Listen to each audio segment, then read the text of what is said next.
મિત્રો, કેન્દ્રીય મંત્રી અશ્વિની વૈષ્ણવે નવી આધાર એપની જાહેરાત કરી છે કે જેના થકી આપણું જીવન સરળ અને સુરક્ષિત બનશે। આ નવી આધાર એપ આવ્યા બાદ તમારે હોટેલ બુકિંગ, એરપોર્ટ ચેકિંગ કે પછી બેંકમાં આધાર કાર્ડની ફિઝિકલ કોપી દેવાની જરૂર બિલકુલ નહીં પડે।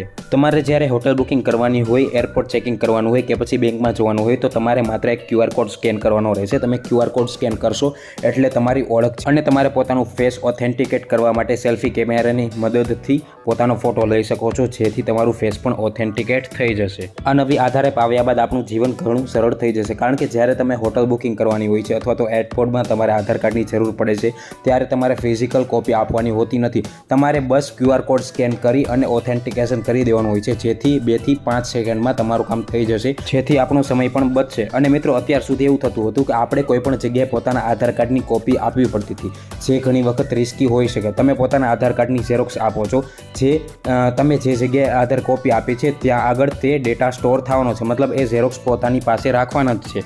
એટલે ઘણી વખત એવું બનતું હતું કે તમે જે ઝેરોક્સ આપી છે એના આધારે તમારા આધાર કાર્ડનો અથવા તો આધાર નંબરનો મિસયુઝ થવાની સંભાવના રહેતી। પરંતુ હવે નવી આધાર એપ આવ્યા બાદ તમારે કોઈ પણ જગ્યાએ પોતાના આધાર કાર્ડની ઝેરોક્સ આપવાની જરૂર નથી। તમારે માત્ર QR કોડ સ્કેન કરી અને પોતાનું કામ કરી લેવાનું છે, જેથી તમારે પોતાની ઝેરોક્સ નથી આપવાની, જેથી કરી અને તમારી આધાર કાર્ડની માહિતી સેફ રહેશે, જેથી ફ્રોડ થવાના ચાન્સીસ ઘણા બધા ઘટી જશે। અને મિત્રો, ખાસ વાત એ કે આ એપ્લિકેશનમાં તમારી માહિતી એન્ક્રિપ્ટેડ હશે, એટલે કે હેકિંગ થવાની પણ કોઈ પણ ચિંતા નથી, જેથી તમારી માહિતી બિલકુલ સેફ હશે। આ નવી એપની માત્ર જાહેરાત કરવામાં આવી છે, હજી સુધી લોન્ચ કરવામાં આવી નથી, કારણ કે આ એપ્લિકેશન ઉપર હજી પણ કામ શરૂ છે, પરંતુ આ એપ્લિકેશન ટૂંક સમયમાં જ તે લોન્ચ થવી જોઈએ। એટલે અમારી ચેનલને સબસ્ક્રાઇબ કરી લેજો, કારણ કે હું એનો ડેમો વિડીયો પણ તમને આજ તે ચેનલમાં આપીશ, અને મારું WhatsApp ગ્રુપ પણ જોઈન કરી લેજો, જેની લિંક ડિસ્ક્રિપ્શનમાં મળી જશે।